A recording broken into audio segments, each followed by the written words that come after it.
Bonjour, Silou, Cuisine Academy dans son jardin. Voilà, je suis en train de réaliser donc mes carrés de potager que je vais surélever.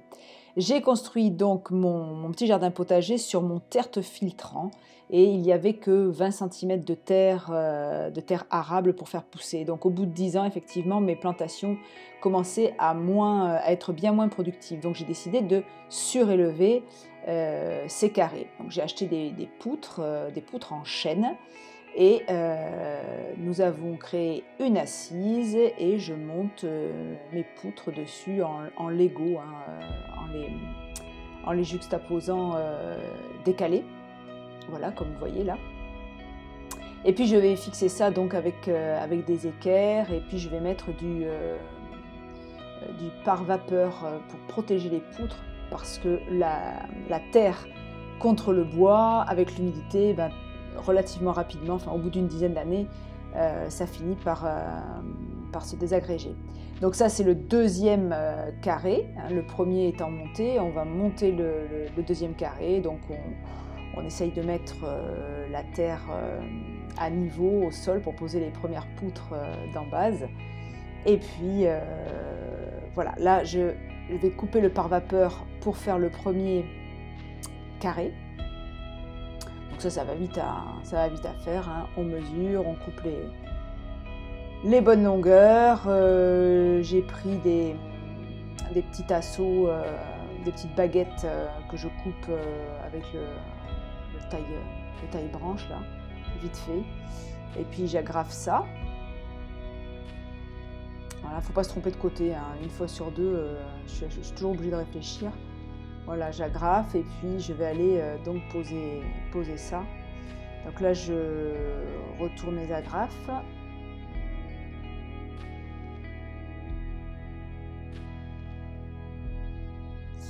Alors ces potagers, ces carrés de potager, ils mesurent 2,60 m par 2,60 m. Ce sont la longueur des poutres.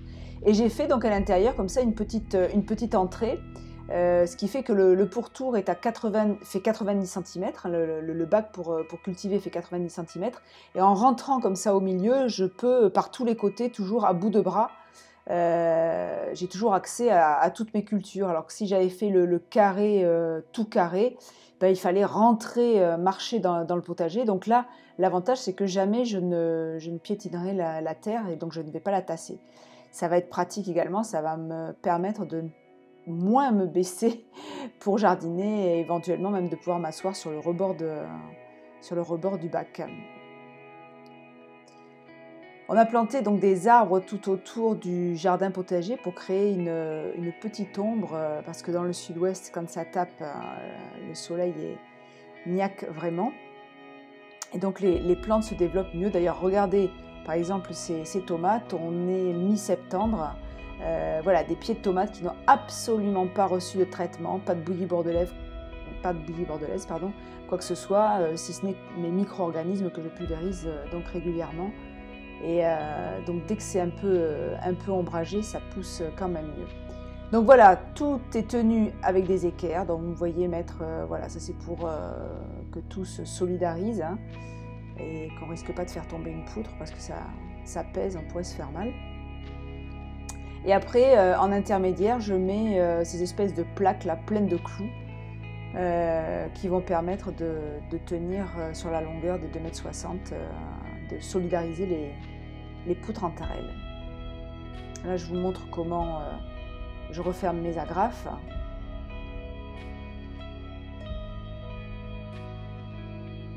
Et donc, je commence... là, j'ai commencé par le fond. Donc, je cloue d'un côté et de l'autre, et puis après, à chaque fois, au milieu, pour avoir une ligne droite.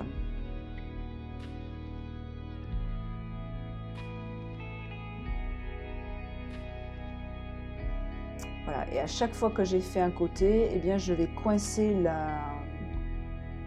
le pare-vapeur avec la terre pour pas que ça fasse de plis, pour que ça fasse net. Bon, ceci dit, une fois que c'est plein de terre, ça se verra pas, mais j'aime bien les trucs nickel, donc Voilà, je préfère bloquer ça au fur et à mesure. Et là, j'ai pensé à passer un tuyau d'arrosage, parce que je vais me faire un petit système d'arrosage intégré, un petit système breveté à la Silou. Voilà, j'ai préparé toutes mes longueurs, et donc je fais tous les mêmes côtés, je fais toutes les longueurs, vous voyez, 1 sur 2, parce que après, vous allez voir, pour mettre la dernière baguette, c'est plus facile pour être de niveau, j'ai pas besoin de mesurer à chaque fois. Je me mets comme ça, je m'ajuste au départ de l'autre, au départ de celui-là, et quand je rabats, en fait, je me retrouve au même niveau d'un côté et de l'autre. Alors que si vous faites tout le tour en suivant, ben, vous arrivez au bout, ou alors vous êtes obligé de mesurer tout le temps, ou quand vous arrivez au bout, ben, vous n'arrivez pas en face. Bon, j'espère que j'ai été claire dans mes explications. Enfin, en tout cas, si vous faites comme ça marche bien. Voilà, c'est rapide et efficace. Là, je retourne, quelques coups d'agrafe, et puis voilà, je retourne mon...